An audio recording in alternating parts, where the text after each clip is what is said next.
Alright, tubers, this is a little update on the Dana 44. Just kind of did some stuff off camera so I can kind of think a little bit clearly and, you know, kind of do this right, I guess.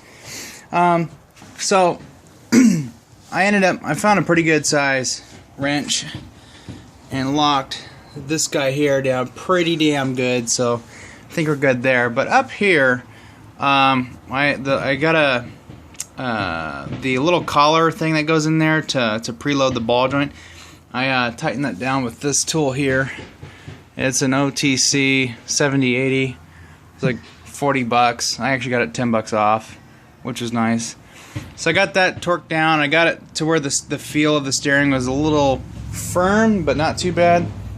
You're supposed to measure it with a or basically like a pull tester, and it shouldn't be any more than 26 pounds. Just by feel, I think I got it pretty close, if not right at that. Did that to the other side, and then just crank down the nut here, so hopefully when this gets all broken in that it doesn't come loose and cause issues. If not, we'll come back and redo it, and hopefully that whole knuckle doesn't come off. Like, that's my biggest fear right now. Yeah, so I think they're preloaded pretty good. Now I just need to get some grease and grease it up, but I think we'll worry about that when we get the axle into the truck at a later time. Now I took the toe link that came with this axle and put it back on. I cleaned it up a little bit to get some of the dirt off. Put it back on temporarily. I'm going to get a new toe link, and I have a new tie rod end for that side. And I'm going to get a new adjuster sleeve, just so, you know, everything mostly looks brand new.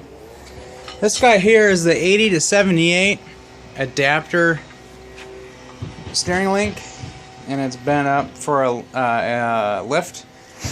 So I'm pretty much just going to clean this up, straighten this out so it's not at an angle, and then we'll clean it up really good and then paint it. And the rest of it's going to get painted black on this axle. So yeah, I'll get a new toe link eventually. I'm not too worried about that right now.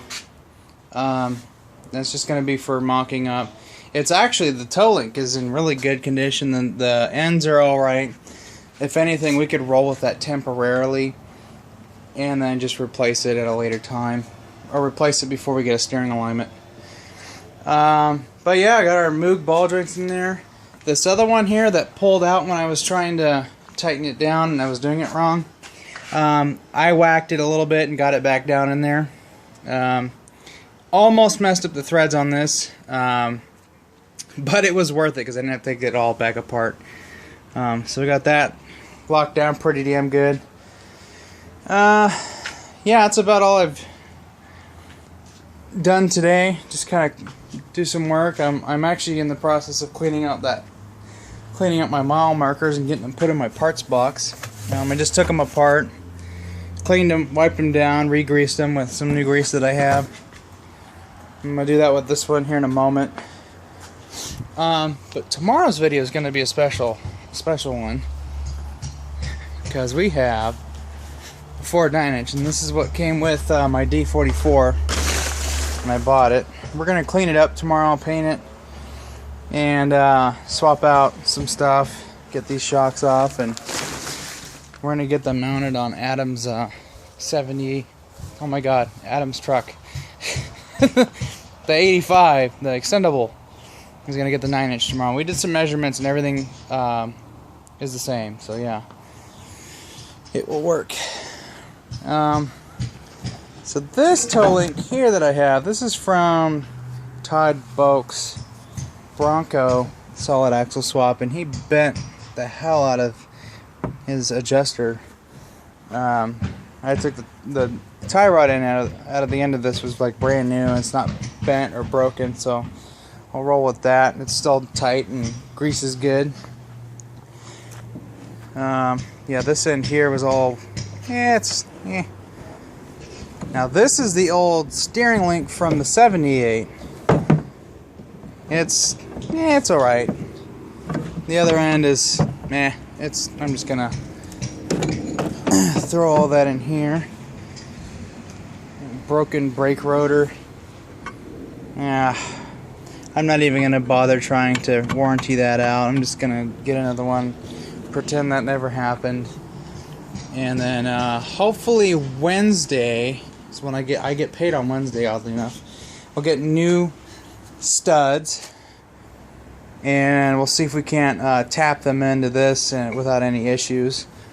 And then if it becomes difficult and there's still like play and it's all weird, I'm just going to take it to Napa and have them press it in. In fact, I may even just do that.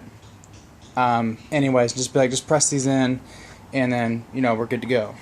So yeah, I don't want to mess around too much with that. I don't want to break another rotor, and I want to get this stuff on here so I can put my new calipers on there and basically make this thing look rebuilt.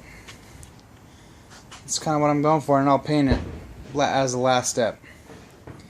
Paint it up really nice. So yeah, I'm gonna clean up that hub and just clean up and you know, chill for the rest of the day.